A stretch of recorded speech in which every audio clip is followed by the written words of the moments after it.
สบายดีเพื่อนมิตรสหายสิมาเว้าเรื่อง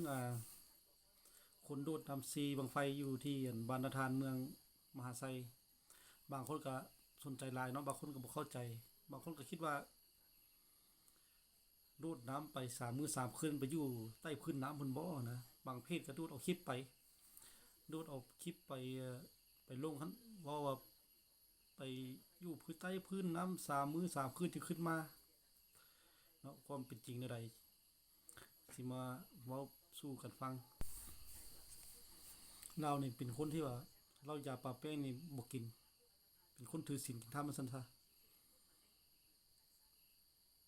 บางคนก็ว่า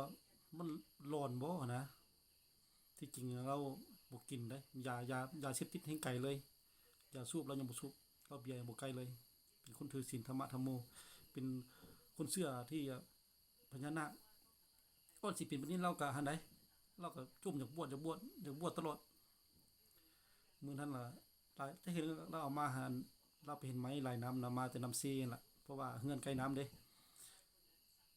ไม้หั่นมันคือหอนพญานาคนั่นล่ะไม้หั่นน่ะมันงามว่าซั่นซะแล้วเราเก็บเอามาบูชาแต่ว่าเกิดจากหยังก็บ่ฮู้เนาะแต่คืนวันที่21สิฮอดวันที่ตอนเช้าวันที่22ก่อนสิเกิดเหตุเราโดนน้ำซีหั้นนะเราก็ลักษณะแบบบางจังหวะก็ลมปกติบางจังหวะก็คือแบบมีแนวมาเข้าหั้นนะเขาก็พาพี่พาน้องมาพากันเบิ่งมื้อนั้นคือวันที่22ตอนประมาณ12โมงกลางคืนตอนวันที่21หั่นตอนเช้าวันที่22ประมาณ1โมง2โมงจึงเกิดเหตุหั่นก็เราเอาว่านมามัดให้ว่านมัดสิเขียนลาวหั้นนะเอาว่านมัดให้ละแล้วเราเว้าว่าเอาออกว่าว่านนี่ฮะบ่ต้องเอามัดใส่ศีลธรรมมันสิเข้ายากเราเว้าหั้นนะ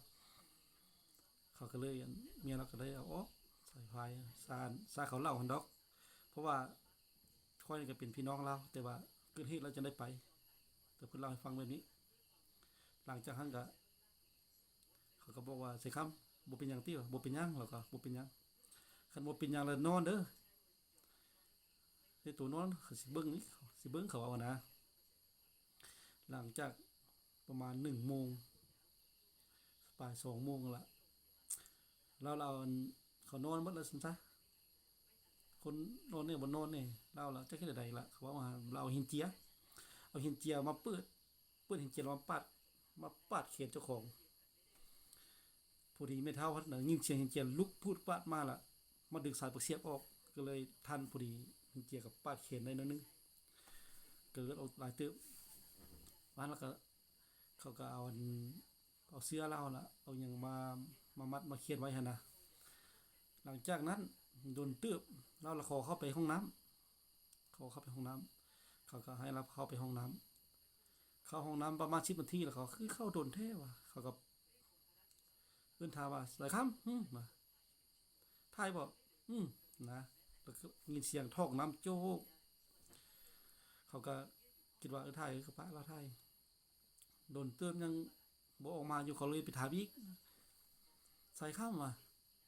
อ่ะถ่ายบ่นะเขาเป๊กแล้วมันเข้าโดนเลยนะเขาเป๊กแล้วบัดนี้เขาเลยบอกกันไปปีนเบิ่งบัดนี้ปีนขึ้นไปเบิ่งด้วยแล้วเฮ็ดหยังอยู่เทิงหั้นนะเขาก็ปีนห้องน้ำขึ้นไปห้องน้ำกับห้องอาบทีเดียวเด้เนาะมีปล่องอยู่เขาก็เลยปีนขึ้นไปแล้วเห็นเราหั่นเอาเหล็กหน้าแทงคอตัวเองอยู่แทงคอแล้วก็เลือดไหลออกแล้วเอาน้ำมันได้ล้างเลือดที่จริงเราบ่ได้ถ่ายบ่ได้ขี้หยังเราเอาน้ำล้างเลือดเรามันเอาเหล็กลูกหน้าแทงคอนะเขาเห็นเขาก็เอิ้นเดี๋ยวมาช่วยเขาก็เลยว่าใส่คำมันเอาเหล็กแทงคอได้นะเราเนี่ยงอกเห็นอยู่เทิงแล้วก็ไขประตูปึ๊ดปัดออกมาแล่นเลยเล่นเล่นเล่นเลยนะเขาจับบ่ทันมีน้ำแยกแล้วก็เหยียบตวดไปเลยนะแล้วมีหัวเฮือนล่ะครับเป็นมันพริกก็คือล่ะกลางคืนตอนเช้าตอน2โมงเช้าประมาณ2โมงครึ่งเราโดดข้ามปุ๊ดเลยหัวคน6-7คนนี่ไล่บ่ทันไวขนาดกลางคืนอีกเขาก็ไล่สิทันอยู่แล้วมีเหืออีกขวางทางเราหั่นนะอยู่เขียนมันเขียนน้ำซีหั่นเราโดดข้ามปุ๊ด ไปฮอดตะพังน้ำเสียแล้วกระโดดเลยขึ้นมือหันแล้วฝนตกแห้งมือบางคนอันน้ำฝนตกแห้งแล้วประชาชนเขาก็เอาเรืออันมาจอดอยู่แคมป์ท่าแล้วก็จักเรือเขาก็เอาขึ้นแล้วเขาก็พากันสระน้ำเรือเนาะเราโดดไปแล้วยังสระน้ำเรือเนี่ยแล้วก็พายไปเอาเหล้าลอยน้ำบ่เป็นได้แต่ว่าเราบ่ได้ลอยน้ำคือคนเฮาได้ลอยแบบว่ายคือคนเฮาปกตินะแบบรุดไปเลยเอาหัวรุดไปคือพญานาคเลยนะจวดไปเลยไปไว้ข้างหน้าเขาว่าหั่นเขาก็พายเรือไปก็ยิงโคมได้ยิงโคมเบิ่งเราฮะยิงไปตลอดฟ้าวได้เนาะพายเรือไปพัดเสือกเรือหั่นล่ะเอาขึ้นปลดเอาขึ้นบ่หมดเสือกเรือหั่นนะเสือกเรือไปเกาะเอาไม้ไปเกาะเอาไม้ล่ะบุดเดียวกันเด้น้ำซีประมาณกวางประมาณ100 เมตรนี่แหละเราบุดเดียวนึงฮอดกลางครึ่งเราไปหั่นนะแต่คนลอยน้ำบ่เป็นคือมีแนวพาไปนี่แหละเขาละยิงโคมกับขึ้นไปปลดเอาเสือกเรือยิงคือโคมขึ้นไปปลดเสือกเรือหลังจากปลดแล้วเรายิงกับขึ้นมาละหาบ่เห็นแล้วว่าไปไสคนนั้นไปไสจมน้ำมันเราว่าขึ้นบกแล้วหั่นนะบ่ฮู้เลยแต่คนสิลอยบ่เป็นแต่ว่าไปคืองูคือพญานาคเนี่ยเราไปนะจวดไปเลยหัวดิกจวดไปเลยได้หลังจากนั้นก็พากันหาประกาศหาแล้วบัดนะหาทางน้ำทางบกหาได้ก็บ่เห็นเลือดที่เราเอามาแทงคอเอาเหล็กมาแทงคอก็เลือดออกหลายเขาก็คิดว่าสิบ่รอดแล้วเนาะในคนย่านน้ำขนาดเราไปอันไปให้ไปสวนไปฝากคุณหั่นนะไปเบิ่งวัวเบิ่งควายเราขี่เรือไปเรายังเอาเสื้อชูชีพไป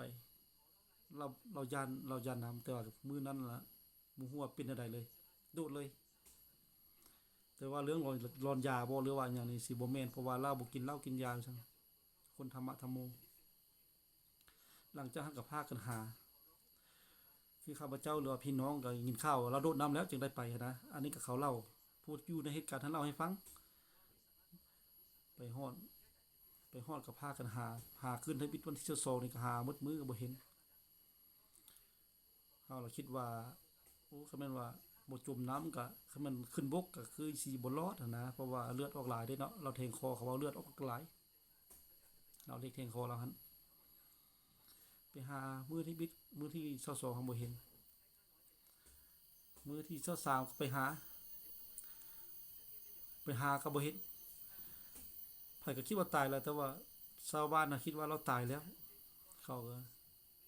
ครูมาหาหลายคนเนาะมาหาก็เลยเอาบ่มีบนอยู่บนนั่งก็เลยเอาเต็นท์มากางอยู่ในเรือนนะบางคนก็ตีไผตีหยังแน่เนาะคิดว่าตายแล้วเขาว่าคนตีไผก็มีคนไปหาก็มีไปหาไปหมอไปเบิ่งหมอบางหมอก็ว่ายังบางหมอก็ว่าตายแล้วมี2-3หมอที่ว่ายังบ่ตายยังบ่ตายมีบางหมอก็ว่าบางเทื่อนี่เฮ็ดถึกฮิตคองเฮ็ดถึกหั่นล่ะแก้ถึกแล้วเฮ็ดแต่ว่าบ่เห็นเป็นคนย่างมาแต่ว่านอนมาเด้อบางหมอนะพี่น้องพ่อแม่ไอ้น้องมากก็สิทำใจแล้วแหละเพราะว่าบ่เห็น2 มื้อเลยเด้ยินเขาเล่าเหตุการณ์ก็เอาเหล็กแทงคอหินเจียตัดแขนเลือดออกหลายแล้วหั้นนะญาติบ่รอดแล้วมื้อวันที่23พากันซื้อมองมามาใส่มารัดสายน้ำสีบังไฟหั่นเพื่อยันมันฟูหั้นนะคิดว่าวันที่มื้อที่3นี่น่าจะฟูศพน่าจะฟูเอามองไปใส่มื้อ22 23ยังหาบ่เห็นคืนวันที่24ตอนเช้าที่เฮาก็พากันย่างลงแคมป์ลำซีหั่นล่ะไปเนี่ยไปเบิ่งนั่นแหละยังบ่ได้ไปหาเนาะตอนเช้าประชาชนเขาก็ยังกินข้าวกินน้ำแล้ววางแผนแล้วกินข้าวกินน้ำแล้วจังสิพากันไปหาทางน้ำทางบกอีกนะ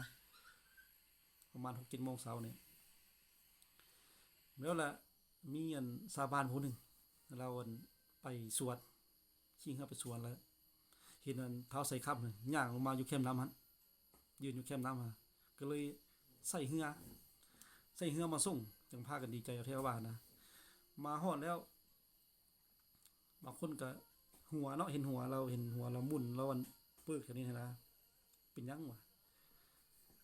อันหัวเราหันแล้วเราเอาหินทุบหัวเราเองเราว่า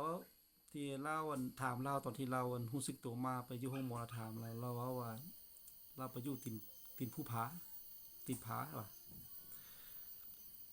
แต่ว่าตอนที่เราโดดน้ำเราอันเอาหินทุบหัวแล้วเราบ่รู้สึกตัวแล้วเราไปได้ๆนะเอาหินทุบหัวนี่เบิ่งบาดแผลนี่น่าจะ10 ปลายกว่าเทื่อที่เราเอาหินทุบหัวเราหั่นเบิ่งบาดแผลก็กองตึบขอญาติผู้ที่ยังกินข้าวอยู่นะครับจนมีหนองจนมีหนอนเนาะที่จับอยู่ในหัวนี่หลายตึบเพราะว่ามันบาดแผลจากเน่าแล้ว2-3 มื้อเลยเด้เนาะน่าจะที่ว่าไปฮอดตีนผาแล้ว